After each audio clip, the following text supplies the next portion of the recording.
সম্মানিত ভাইরা, এই নবী রাসূলদেরকে আল্লাহ পাক রব্বুল আলামিন চারটি গুরুত্বপূর্ণ মিশন দিয়ে আল্লাহ পাক রব্বুল আলামিন এই পৃথিবীর বুকে প্রেরণ করেছেন। কয়টা?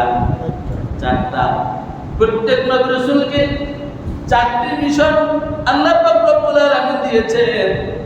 সূরা আল বাকারার ভিতরে 151 নম্বর আয়াতে আল্লাহ পাক রব্বুল আলামিন পরিষ্কারভাবে বলে দিয়েছেন, আরসালনা ফীকুম রাসূলাম মিনকুম ইয়াতলু আলাইকুম আয়াতিনা ওয়া ইউযাক্কিকুম ওয়া ইউআল্লিমুকুমুল কিতাবা ওয়াল হিকমা ওয়া ইউআল্লিমুকুম মা লাম তাকুনু তা'লামুন।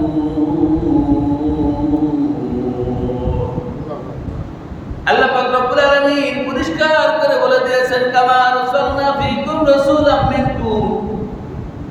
কামা আল্লাহ পাক বলেন, এমনি ভাবে আমি তোমাদের মধ্য হইতে আমার রাসূলকে আমি প্রেরণ করেছি। আমি আমার রাসূলকে তোমাদের মধ্য হইতে নিযুক্ত করেছি। আমি আসমান থেকে পাঠাই নাই যাতে করে তোমরা বলবা আসমানের ফেরেশতার দ্বারা কাজ করা সম্ভব, আমার দ্বারা সম্ভব না। যদি আসমানের ফেরেশতা আল্লাহ রাসূল পাঠাইতো তাহলে কি আমরা অজুহাত আছে না? এখন অজুহাত দেওয়ার একদল লোক আছে না? তারা বলতো কি যে আল্লাহর দ্বারা এটা সম্ভব, ফেরেশতাদের দ্বারা সম্ভব। তাদের কি সংসার জীবন লাগে না, খাওয়া লাগে না, দাওয়া লাগে না, তাদের দ্বারা সম্ভব। আমাদের সংসার জীবন আছে, আমাদের কি পেটে ক্ষুধা আছে, সংসার চালাতে হয়, পেটে খাবার দিতে হয়, আমাদের দ্বারা কি সম্ভব? এজন্য আল্লাহ পাক রব্বুল আলামিন বলেন, কামা আরসালনা ফীকুম রাসূলাম মিনকুম। আমি তোমাদের মধ্য হইতে রাসূল প্রেরণ করেছি যাতে তোমরা এইরকম অভিযোগ আল্লাহ রাব্বুল আলামিনের দরবারে দিতে না পারো। রাসূলগণ তোমাদের মতন বাজার ঘাট করেছে, রাসূলগণ তোমাদের মধ্যে মায়ের উদরে পৃথিবীর বুকে এসেছে, রাসূলগণ তোমাদের মতন কাজকর্ম করেছে। তারা যদি পারে তোমরা কেন পারো নাই? অভিযোগ দেওয়ার সুযোগ আর কি থাকবে না। নবীজি না খেয়ে অনাহারে অর্ধাহারে আল্লাহ রাব্বুল আলামিনের ইবাদত বন্দেগি করে আপনাকে আমাকে শিখাইছেন। আমরা কেন পারবো না? আমাদেরও কি পারতে হবে? না হলে রাসূলের উম্মত দাবি করা এখন আমরা করতে পারবো না। আমার একটা সময় আসবে যে সময় কি কাজ হবে না। রাসূলের আরবি সাল্লাল্লাহু আলাইহি ওয়াসাল্লাম আপনাকে আমাকে চিনবেন, পরিচয় দিবেন। আমার ভাইয়ের জন্য রাসূলদেরকে আল্লাহ পাক রব্বুল আলামিন চারটি মিশন দিয়েছেন। এক নাম্বার মিশন হচ্ছে ইয়াতলু আলাইকুম আয়াতিনা। আল্লাহ পাক রব্বুল আলামিন বলেন, রাসূলগণ আমার আয়াতসমূহ মানুষদেরকে শোনাবেন। রাসূলগণ কি করতেন? আল্লাহ রাব্বুল আলামিন আয়াতগুলি মানুষকে শোনাইতেন। সব সময় কি তাদের মিশন ছিল, এক নম্বর মিশন আল্লাহ আয়াতকে তাদেরকে শুনাইতেন। এমনকি রাসূল আরবি সাল্লাল্লাহু আলাইহি ওয়াসাল্লাম মানুষদেরকে শুনাইতেন এবং নিজেও সব সময় তেলাওয়াত করতেন। রাসূল আরবি সাল্লাল্লাহু আলাইহি ওয়াসাল্লাম দিনের বেলা আল্লাহ রাব্বুল আলামিনের পাঠানো আয়াত দিলে মানুষকে শোনাতেন, শুনিয়ে শুনিয়ে তাদেরকে দিনের জন্য আহ্বান করতেন, দিনের দাওয়াত দিতেন। আবার রাতের বেলা রাসূল আরবি সাল্লাল্লাহু আলাইহি ওয়াসাল্লাম আল্লাহর আয়াতগুলি তেলাওয়াত করে নামাজ আদায় করতেন।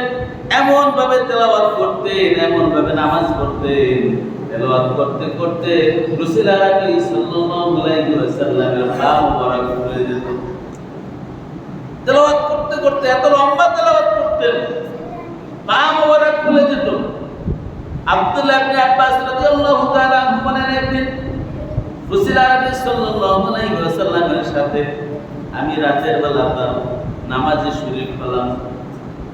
নামাজে শরীক হয়ে দেখলাম রাসূল আরবি সাল্লাল্লাহু আলাইহি ওয়াসাল্লাম এমন লম্বা তেলাওয়াত করতেছেন, তেলাওয়াতের পর তেলাওয়াত করতেই আছেন। আমার মনে হলো রাসূল আরবি সাল্লাল্লাহু আলাইহি ওয়াসাল্লাম বুঝি তেলাওয়াত শেষ করবেন না, রাসূল আরবি সাল্লাল্লাহু আলাইহি ওয়াসাল্লাম বুঝি রুকুতে যাইবেন না। এমন ভাবে তেলাওয়াত করতেছেন মনে হচ্ছে যেন কি আর তেলাওয়াত থামাবেন না, তিনি আর রুকুতে যাবেন না। দীর্ঘক্ষণ তেলাওয়াত করলেন, তেলাওয়াত করতে করতে রাসূল আরবি সাল্লাল্লাহু আলাইহি ওয়াসাল্লাম দীর্ঘ সময় পার করলেন। এরপরে রুকুতে গেলেন। রুকুতে দিকে এমন লম্বা রুকু দিলেন, জনক সাহাবী বলে রাসূল আরবি সাল্লাল্লাহু আলাইহি ওয়াসাল্লাম আমার মনে হলো তিনি আর মাথা উঠাবেন না। এরকম করে সিজদায় এমন দীর্ঘ সময় কাটালেন, জনক সাহাবী বলে আমার মনে হলো রাসূল আরবি সাল্লাল্লাহু আলাইহি ওয়াসাল্লাম সিজদা থেকে বুঝি আর মাথা উঠাবেন না। এরকম করে করে রাসূল আরবি সাল্লাল্লাহু আলাইহি ওয়াসাল্লাম দীর্ঘ সময় নামাজ পড়তেন। আর আমরা দীর্ঘ সময় তো দূরের কথা, সূরা বড় লেখা হুজুরে কি এত তাড়াতাড়ি এত বড় সূরা পড়ে কেন? আর তো তাড়াতাড়ি করতে পারে না। কি বলেন? অনেকে কি ধৈর্য হারা হইয়া যায়। তবে কিছু লোক আছে অসুস্থ, কিছু লোক আছে বয়স্ক, তাদের ব্যাপারটা কি, তাদের ব্যাপারটা ভিন্ন। কিন্তু আমরা যারা 90 মিনিট খেলা হয় না, ফুটবল খেলা হয় না, 90 মিনিটের পরে আবার কি টাইম বাড়ায় না, আরো 20 মিনিট বাড়ায়নি, একটা না পায়ে ধরে দাঁড়াইয়া ফুটবল খেলা দেখে, এরকম প্লেয়ার আছে না নাই? কি এরকম প্লেয়ার আছে না নাই? আছে। সেখানে টাইম পাস হয়ে যায়, টের পায় না। কিন্তু হুজুরের তেলাওয়াত একটু বড়, এত লম্বা তেলাওয়াত করে কেন? আছে না নাই? সম্মানিত ভাইয়েরা, রাসূল আরবি সাল্লাল্লাহু আলাইহি ওয়াসাল্লাম কোরআন দিনের বেলা মানুষকে শুনাইতেন, রাতের বেলা নিজে তেলাওয়াত করতেন, এরকম লম্বা তেলাওয়াত করতেন। এক সাহাবী বলেন আমি রাসূল আরবি সাল্লাল্লাহু আলাইহি ওয়াসাল্লামের পিছনে নামাজে দাঁড়িয়েছি, রাসূল আরবি সাল্লাল্লাহু আলাইহি ওয়াসাল্লাম সূরা বাকারা শেষ করলেন। সূরা বাকারা 288 আয়াত, সূরা বাকারা শেষ করে দিলেন। এরপরে আবার সূরা ইন্নাস শুরু করলেন। এরকম করে করে রাসূল আরবি সাল্লাল্লাহু আলাইহি ওয়াসাল্লাম এরকম করে তেলাওয়াত করতেছিলেন। আমি আর রাসূল আরবি সাল্লাল্লাহু আলাইহি ওয়াসাল্লামের সাথে থাকতে পারলাম না, আমি নামাজ ছেড়ে পিছন থেকে পালিয়ে গেলাম। কেমন তেলাওয়াত করতেন আল্লাহ! তাহলে আল্লাহ রাব্বুল আলামিন দায়িত্ব দিয়েছেন এক নাম্বার কি, ইয়াতলু আলাইকুম আয়াতিনা, আমার আয়াত সমূহ তেলাওয়াত করে শোনাবেন। এটা কি রাসূলের দায়িত্ব। রাসূল আলাইহিস সালাম কি করলেন? দিনের বেলা এরকম তেলাওয়াত করে করে মানুষকে দিনের জন্য আহ্বান করতেন, রাতের বেলা আবার কি করতেন? নামাজের এরকম দীর্ঘক্ষণ তেলাওয়াত। এমনকি রাসূল আরবি সাল্লাল্লাহু আলাইহি ওয়াসাল্লাম যখন রাতের বেলা তেলাওয়াত করতেন, দিনের বেলা দাওয়াত দিতেন, মক্কার আবু জাহেল, আবু লাহাব, উতবা সাহেবা, কাফেররা, মন্ত্রী পরিষদরা দেখলো আরে নবীর তেলাওয়াত শুনে শুনে মানুষ তো দিনের জন্য ঝুঁকে যাচ্ছে, তারা মুসলমান হয়ে যাচ্ছে, কেমন করে তাদেরকে ফিরানো যায়। ফিরানোর জন্য নানা চক্রান্ত তারা করলো। তারা আমার নবী রাসূল আরবি সাল্লাল্লাহু আলাইহি ওয়াসাল্লামকে পাগল বলল, জাদুকর বলল, মানুষকে বলল খবরদার খবরদার, নবীজি যেই কথা বলে সে কথা তোমরা কেউ শুনবা না, তার কাছেও তোমরা যাবা না। সে কি একটা বড্ড পাগল এবং সে জাদুকর, তার কাছে যদি যাও তোমরা পাগল হবা, জিনের দ্বারা তোমাদেরকে আক্রমণ করবে, তোমাদেরকে আসর করবে, জাদু করবে তোমাদের উপরে। খবরদার তোমরা তার কাছে যাইবা না। তাকে যখন দেখবা কানের ভিতরে তুলা দিবা, তুলা না থাকলে আঙ্গুল ঢুকিয়ে দিবা, তার কথা কি তোমরা শুনবা না। আর এত সুন্দর নবীজিয়া, আমাদের আফসোস হয় আমরা কি নবীজির উপরে ঈমান এনেছি ঠিকই, কিন্তু নবীজিকে দেখতে পাই নাই। আর কাফের মুশরিক বেদিনরা তোদের কাছে নবীজি আসছে, তোদের কপাল পরা, এতই কপাল পরা, তোরা নবীজির কথা না শুনে কি করেছো? তুলা দিয়েছো, আঙ্গুল দিয়েছো। লানাতুল্লাহ, আল্লাহ তোদের উপরে লানত দেয়। আমার ভাইরা, রাসূল আরবি সাল্লাল্লাহু আলাইহি ওয়াসাল্লামের তেলাওয়াত যাতে তারা শুনতে না পারে, এজন্য মন্ত্রী পরিষদ এরকম আইন পাস করলো, আইন জারি করলো, মানুষরা এভাবে তার কথা না শোনার জন্য এরকম করে কানে তুলা দিয়ে হাঁটতো। যখন দূর থেকে দেখতো রাসূল আরবি সাল্লাল্লাহু আলাইহি ওয়াসাল্লামকে, দেখার পরে তাদের ভিতরে একটা অনুশোচনা হলো, আরে এত সুন্দর মানুষ, এত সুন্দর বেশভূষা, এত সুন্দর তার চেহারা, চুলগুলো এত সুন্দর কুচকুচে কালো, সুন্দর করে আঁচড়ানো। পাগলের তো মাথার চুলের ঠিক থাকে না, দাড়ির ঠিক থাকে না, চেহারার মধ্যে সৌন্দর্য থাকে না, লাবণ্য থাকে না, কাপড়ের ভিতরে ভাষভূষা থাকে না, কিন্তু তার ভিতরে এত সুন্দর আদর্শ। এরকম পাগল তো আমরা কখনো দেখি নেই, এত সুন্দর পাগল কখনো তো আমরা দেখি নেই। এবার একটু ভালো করে দেখি পাগলটা কিরকম। পাগলটা দেখার জন্য কাছে আসতো, কাছে আসার পরে ভিতরে একটু সূচনা হয়ে গেল, আরে এত সুন্দর পাগল, দেখি পাগলে কি বলে। কান থেকে তারা তুলাটা সরাই নিল, যারা আঙ্গুল ঢুকিয়েছে আঙ্গুল সরাইলো, সরানোর পরে দেখতেছে আল্লাহ পাক রব্বুল আলামিনের কালাম তেলাওয়াত করতেছে। আরে এত মধুর তেলাওয়াত জীবনে কোনোদিন কান শোনে নাই, এমন সুন্দর মানুষ জীবনে কোনোদিন চোখ দেখে নাই, এমন সুন্দর আচরণ কোনোদিন অন্তর অনুভব করে নাই। ভিতর থেকে যেন কেমন যেন তার প্রতি মায়া উৎপন্ন হয়ে গেল, আরো তার কাছে চলে আসলো। তার কাছে চলে আসার কারণে কোরআনের যে পরশ পাথর, এই পরশ পাথর যখন তার হৃদয় স্পর্শ করলো, ভিতর থেকেই চলে আসলো, ইয়া রাসূলুল্লাহ, ইয়া হাবিবাল্লাহ, আপনাকে চিনতে পারি নাই, আপনার বিরুদ্ধে অনেক উচ্চাস শুনে আপনার থেকে দূরে থেকেছি নবী গো, এত সুন্দর কথা জীবনে কোনোদিন শুনি নাই। আপনি সেই আল্লাহকে আমার সাথে আমাদেরকে পরিচয় করিয়ে দেন, এবং আল্লাহ সেই বলে মামাকে করিয়ে দেন, লা ইলাহা ইল্লাল্লাহু মুহাম্মাদুর রাসূলুল্লাহ সাল্লাল্লাহু আলাইহি ওয়াসাল্লাম। রাসূল আলাইহিস সালামের তেলাওয়াত শুনে তারা বলে তারা মুসলমান হয়ে গেল। শুধু তাই নয়, এরকম তারা কাফের মুশরিকরা তাদেরকে ফিরানোর জন্য চেষ্টা করত, কিন্তু করার এত আকর্ষণ, রাতের বেলা ওই সমস্ত নেতৃবৃন্দ, ওই মন্ত্রীবর্গ, তারা রাতের বেলা রাসূল সাল্লাল্লাহু আলাইহি ওয়াসাল্লামের কোরআন তেলাওয়াত শুনতে ওই মদিনার চারপাশে, মসজিদে নববীর চারপাশে তারা দাঁড়িয়ে যেত। এমন একটা ঘটনা হলো, আবু জাহেল, আবু লাহাব, উতবা সাহেবা সবাই রাতের বেলা রাসূল সাল্লাল্লাহু আলাইহি ওয়াসাল্লাম নামাজে দাঁড়িয়ে কোরআন তেলাওয়াত করতেছেন। সাহাবা ওই কাফের মুশরিকরা মসজিদে নববীর চারদিকে দাঁড়িয়ে গেছে, চারদিকে দাঁড়িয়ে দাঁড়িয়ে তারা কোরআন শুনে। কোরআন শুনতে শুনতে অনেক লোক রাসূল সাল্লাল্লাহু আলাইহি ওয়াসাল্লামের কাছে মুসলমান হয়ে যায়। আর কাফের মুশরিকদের নেতৃস্থানীয় যারা ছিল, মন্ত্রীবর্গ যারা ছিল, তারা শুনে আর চুপ করে ভোর হওয়ার আগে বাড়িতে চলে যায়। চলে যাওয়ার পরে তারা চিন্তা করলো, আরে কোরআন তো আমাদের উপরে আচরণ করেছে, কোরআনের জাদু আমাদের উপরে প্রভাব ফেলছে, আমরাও তো রাতের বেলা না ঘুমিয়ে কোরআন শুনতে যাই, এখন কি করা যায়, কেমনি ফেরানো যায়।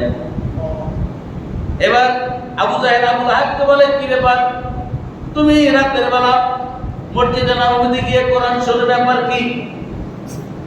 আবু লাহাব বলে, নিয়ে আসেন, আপনি এত বড় কথা বললেন না, আপনাকেও তো দেখলাম আপনি সেখানে গিয়ে কোরআন শুনছেন, আমাকে কেন বলেন?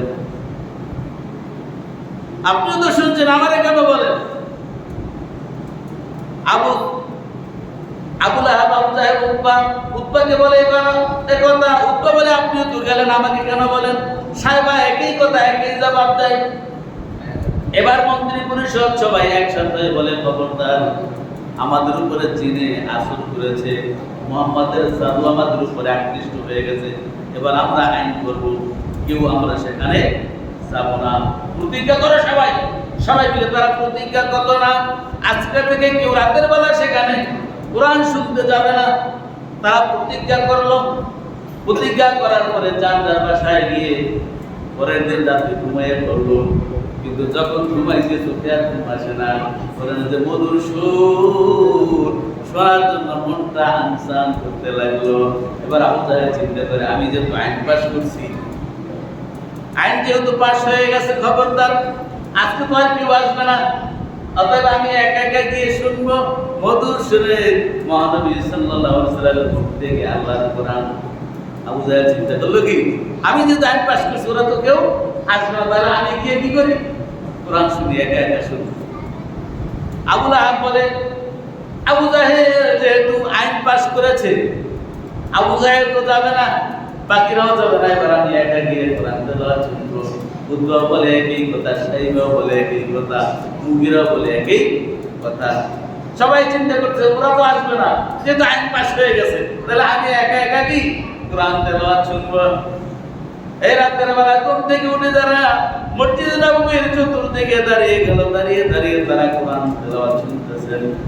এদিকে বেলাল রাদিয়াল্লাহু তাআলা মসজিদে ফজর আযান দিয়ে দিল, আসসালাতু খায়রুম মিনান নাওম।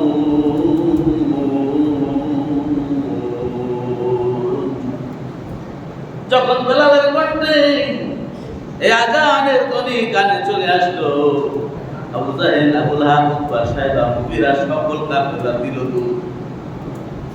দৌড় দিল। আমার যদি কেউ দেখে ফেলে তাহলে তো বিপদ হয়ে যাবে।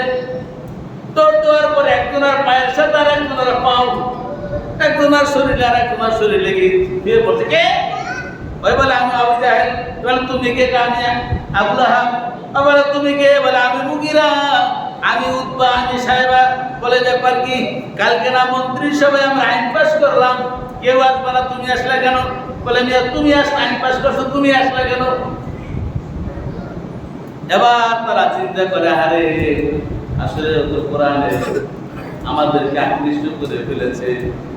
এবার রাসূল সাল্লাল্লাহু আলাইহি ওয়াসাল্লামকে কিভাবে মক্কা থেকে বিতাড়িত করা যায় সেই পরিকল্পনাই করতে হবে। এই কোরআন তেলাওয়াতের অপরাধে নবীকে মক্কা থেকে, জন্মভূমি থেকে তারা বিতাড়িত করে দেয়।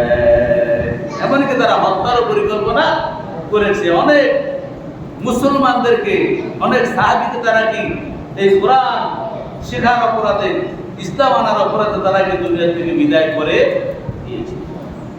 তাহলে এক নম্বর নবীদের মিশন ছিল কি? তারা কোরআন তেলাওয়াত করবে।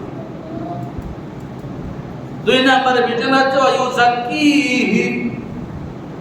দুই নম্বর মিশন হচ্ছে এই কোরআন তেলাওয়াত, কোরআনের মাধ্যমে মানুষদেরকে তারা পবিত্র করবে।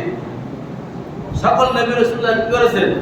তারা আসমানি কিতাব তেলাওয়াত করেছেন, মানুষকে শুনিয়েছেন, শোনার মাধ্যমে কি তাদেরকে পবিত্র করেছেন। তাহলে কোরআনের নূর যার অন্তরে নাই সে কি? পবিত্র না, সে অপবিত্র। আল্লাহ কোরআন অন্য জায়গায় বলেছেন, ইন্নামাল মুশরিকুনা নাজাসুন। সকল মুশরিকরা কি? নাপাক। অন্তরটা কি? মুশরিক নাপাক। কিন্তু ঈমান আনার কারণে কোরআনের নূর যখন অন্তরে পয়দা হয় তখন শরীরে কি হয়? পাক হয়। আর নাপাক শরীর কখনো কি আল্লাহ জান্নাতে প্রবেশ করতে পারবে না। এর জন্য আমরা এক কথায় এটাই দলিল, যারা ইসলাম গ্রহণ যারা করবে না তারা কি? জাহান্নামে যাবে। কারণ নাপাক। জান্নাতকে পাক বানাবা? পাক। জান্নাত পাক। আর পাক জায়গায় কি পাক মানুষ যাবে। আর পাক যারা কারা? যাদের ভিতরে কোরআনের নূর, ইসলামের নূর যাদের অন্তরে থাকবে তারা পাক, তারা মুসলমান, তারা পাক, এরা জান্নাতে যাবে। যদিও কিছু গুনাহ করে, গুনাহ করলে গুনার কাফারা স্বরূপ তারা শাস্তি ভোগ করে কি করবে? তারা জান্নাতে প্রবেশ করবে। কিন্তু কাফের মুশরিক বিদীন যারা, এরা কি কোরআনের নূর, ইসলামের নূর তাদের অন্তরে পয়দা হয় নাই যে তারা নাপাক। আর নাপাক শরীরে কেউ কোনোদিন জান্নাতে যেতে পারবে না। Concept clear? তাহলে আল্লাহ পাক রব্বুল আলামিন নবী এবং রাসূলদেরকে দুই নাম্বার মিশন দিয়েছে। তারা কি করবেন? এই কোরআন তেলাওয়াতের মাধ্যমে মানুষকে পবিত্র করবে। ইউযাক্কিহিম, তাদেরকে পবিত্র করবে, তাদের পরিশুদ্ধ করবে, তাদেরকে জাহান্নাম থেকে বিতাড়িত করে জাহান্নামের অনুকূলে, জাহান্নামের প্রতিকূলে কি? ইসলামের জন্য কি? তাদেরকে তৈরি করবে, জান্নাতের উপযুক্ত করে তাদেরকে তৈরি করবে। এজন্য সকল নবী রাসূলদের মিশন মৃত্যুর আগ পর্যন্ত তারা কি এই কাজ করে গিয়েছে। তাহলে ইউযাক্কিহিম, নবী রাসূলগণ তাদেরকে এই কোরআনের মাধ্যমে পরিশুদ্ধ করবেন, পবিত্র করবেন। তিন নম্বর হচ্ছে ইউআল্লিমুকুমুল কিতাব, শুধু নিজেরা তেলাওয়াত করবে, মানুষকে শোনাবে এবং পবিত্র করবে, এখানে শেষ না। 3 নাম্বার মিশন হচ্ছে তাদেরকে এই কোরআন শিক্ষা দিবে। নবীরা শুধু তেলাওয়াত করে মানুষকে শোনাবে আর মানুষকে পরিশুদ্ধ করবে, এখানে শেষ না। 3 নাম্বার মিশন হচ্ছে তাদেরকেও কি এটা শিখাবে। এটা শিখানোর মাধ্যমে কি হবে? সমাজে ব্যাপক প্রচলন হবে। নবীজি একা কয়জনকে শোনাতে পারবে? বলেন, কয়জনকে শোনা সম্ভব? সম্ভব না। কিন্তু নবীজির সাথে যদি আরো 10 জন শিখে, তাহলে কি অনেক লোকের শেখানো সম্ভব। এজন্য প্রত্যেক নবী রাসূলের মিশন 3 নাম্বার মিশন ছিল এই আল্লাহর এই আসমানি কিতাবকে তারা কি করে মানুষদেরকে, লোকদেরকে শোনাবে এবং শিখাবে। তাহলে 3 নাম্বার মিশন কি? এই কোরআনকে মানুষকে শিখাবে। এবং রাসূল সাল্লাল্লাহু আলাইহি ওয়াসাল্লাম কি করেছেন? সর্বপ্রথম দাওয়াত দেওয়ার পরে যারা দাওয়াত গ্রহণ করেছে তাদের কি দারুল আরকাম, এই পৃথিবী ইসলামের শ্রেষ্ঠ প্রথম যে মাদ্রাসা, সেটা হচ্ছে দারুল আরকাম। আরকাম নামক সাহাবীর বাড়িতে কি করতেন? রাসূল সাল্লাল্লাহু আলাইহি ওয়াসাল্লাম কোরআন শিক্ষার ব্যবস্থা করতেন, দিন শিক্ষার ব্যবস্থা করেছিলেন। এটাই হলো যদি সর্বপ্রথম মাদ্রাসা। এজন্য আমরা বলি ইবাদতের জায়গা মসজিদ, এটা কার ঘর? আল্লাহর ঘর। আর যেখানে দিন শিখানো সেটাকে কি বলি? মাদ্রাসাকে বলি আমরা কি? রাসূলের ঘর। কারণ রাসূল সাল্লাল্লাহু আলাইহি ওয়াসাল্লাম প্রথম কি করেছেন? তারা দিন গ্রহণ করেছেন, তাদেরকে কি দারুল আরকাম নিয়ে কি কোরআন শিক্ষা, দিন শিক্ষার ব্যবস্থা করেছিলেন। তাহলে এটা কি রাসূল সাল্লাল্লাহু আলাইহি ওয়াসাল্লামের 3 নাম্বার মিশন। আর 4 নাম্বার মিশন হচ্ছে ওয়াল হিকমা।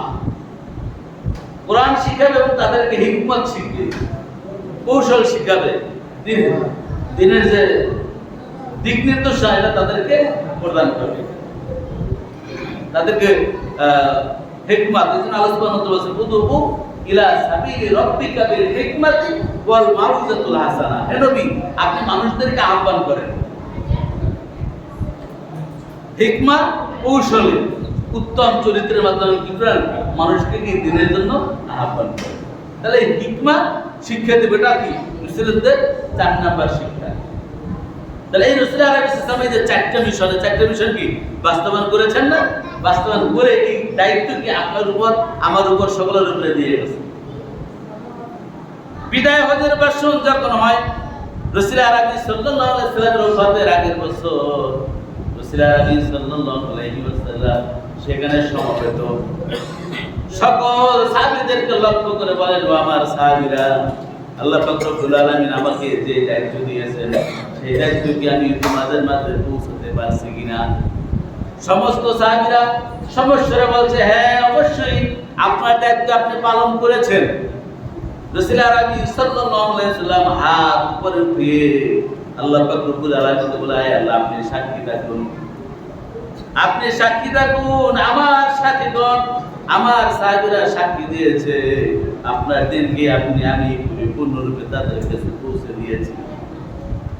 এবার তিনি সাহাবীদেরকে লক্ষ্য করে বলে, ও আমার সাহাবীরা, হয়তোবা আগামী হজ্জের সময় আমি তোমাদের সামনে মিলিত নাও হতে পারি, নাও থাকতে পারি, কারণ আল্লাহ পাক রব্বুল আলামিন এর আলামত পাঠিয়ে দিয়েছেন। আল্লাহ পাক রব্বুল আলামিন বলেছেন, আল ইয়াউমা আকমালতু লাকুম দীনাকুম ওয়া আতমামতু আলাইকুম নি'মাতি ওয়া রাদিতু লাকুমুল ইসলাম দীনান। আল্লাহ পাক রব্বুল আলামিন বলেন, আমি দিনকে পরিপূর্ণ করে দিলাম, আজকে আমি দিনকে পরিপূর্ণ করলাম। আল ইয়াউমা আকমালতু লাকুম দীনাকুম ওয়া আতমামতু আলাইকুম নি'মাতি, আমার নিয়ামত রাজিকে আমি সমাপ্ত করে দিলাম। ইসলাম আর ইসলামকে, ইসলামের উপরে, দিনের উপরে আমি কি হয়ে গেলাম? রাজি খুশি হয়ে গেলাম। আল্লাহ পাক রব্বুল আলামিন যেহেতু আমাকে দিনকে পূর্ণতা দেওয়ার জন্য পাঠিয়েছেন, দিনকে যেহেতু আল্লাহ পূর্ণতা বলে ঘোষণা দিয়েছে, তাহলে আমাকে আল্লাহ রব্বুল আলামিন আর বেশি দিন এই ধরনের আল্লাহ আমাদেরকে রাখবেন না। যেহেতু আল্লাহ আমাকে রাখার যেহেতু আল্লাহ ঘোষণা দিয়েছেন, সেক্ষেত্রে হয়তো আগামী হতে আমি তোমাদের সামনে না মিলিত হতে পারি, তবে তোমরা জেনে রাখো, আমি তোমাদেরকে বলে যাই, আমি তোমাদের কাছে বাল্লিগু আন্নি ওয়ালাউ আয়াত, আমার পক্ষ থেকে একটি হাদিস, একটি কথা, একটি একটি বাণী, একটি আয়াত যদি তোমার কাছে পৌঁছে থাকে, সেইটা তোমার দাবি এখন, তোমার কর্তব্য এখন, সেটা তুমি আরেক মুসলমান ভাইকে পৌঁছে দিবে। আমার কাছ থেকে যদি তুমি একটি হাদিস, একটি আয়াত বা একটি কথাও জেনে থাকো, এখন তোমার দায়িত্ব। আমি হয়তো আর কি বেশি দিন থাকবো না, আল্লাহ আমাকে যে মিশন দিয়ে পাঠিয়েছেন সেই মিশনের বাস্তবায়ন আমি করেছি, আমাকে হয়তো আল্লাহ নিয়ে যাবেন, তবে আমি তোমাদের এই দায়িত্ব দিয়ে গেলাম। আমার উপরে যে 4টা মিশন ছিল, এই 4টা মিশন আমি কি তোমাদের উপরে রেখে গেলাম। আমার একটা হাদিস যদি তোমার কাছে পৌঁছে, একটা আল্লাহর আয়াত যদি তোমার কাছে পৌঁছে, তুমি কি করবা? তোমার পরবর্তী জেনারেশন, তোমার ভাই ব্রাদার, তোমার আত্মীয় স্বজন, বন্ধু বান্ধব যারা রয়েছে তাদেরকে জানিয়ে দেবে। তাহলে এই দায়িত্ব কি আপনার উপর, আমার উপর কি দিয়া গিয়েছেন? আর এই দায়িত্ব, এই 4টা মিশন আমাদেরও, ঠিক না বলেন? এটা আমাদেরও কাজ। এখন আমাদের কি করতে হবে? এই কোরআন শিখতে হবে, কোরআন তেলাওয়াত করতে হবে, এই কোরআনের দাওয়াত মানুষকে দিতে হবে, 1 নম্বর মিশন। 2 নম্বর হচ্ছে যে এটা কি করতে, এটা ওয়ায়ুজাক্কি, এই তেলাওয়াতের দ্বারা, এই কোরআনের দ্বারা মানুষকে কি করতে হবে? পরিশুদ্ধ করতে হবে। এরপরে ওয়ায়ুআল্লিমুকুমুল কিতাব, এবং এই কিতাবকে কি শিক্ষা মানুষকে শিখাতে হবে। হাদিসে বলছে খায়রুকুম মান তাআল্লামাল কুরআনা ওয়া আল্লামা, তোমাদের মধ্যে ওই ব্যক্তি সবচেয়ে উত্তম যে ব্যক্তি নিজে শিখে অপরকে শিখায়। তাহলে আমরা সবাই উত্তম হতে চাই তো? কি বলেন? আমরা সবাই উত্তম হতে চাই। তাহলে কি আমাদের 3 নম্বর মিশন, নিজে শিখে কি করব? মানুষকে শিখাবো এবং তাদেরকে পরিশুদ্ধ করব। মাদ্রাসা বাইশে বছর, তার মানে ওয়ার্নিং চলে আসছে, আবার অনুষ্ঠান আছে সমাজে। আল্লাহ পাক রব্বুল আলামিন আমাদের এই 4টা মিশন নবী রাসূলকে দিয়েছেন। এই 4টা মিশন আপনার আমার সকলের, এই 4টা মিশন যেন আমরা কি বাস্তবায়ন করে দুনিয়ার শান্তি এবং আখিরাতের কামিয়াবি অর্জন করতে পারি। আল্লাহ আমাদের সেই তৌফিক দান করুন। ওয়া মা তাওফীক ইল্লা বিল্লাহ। আসসালামু আলাইকুম ওয়া রাহমাতুল্লাহি ওয়া বারাকাতুহু। যারা সুন্নাত প্রণয় বিচারে কাজ করবে তোমাদের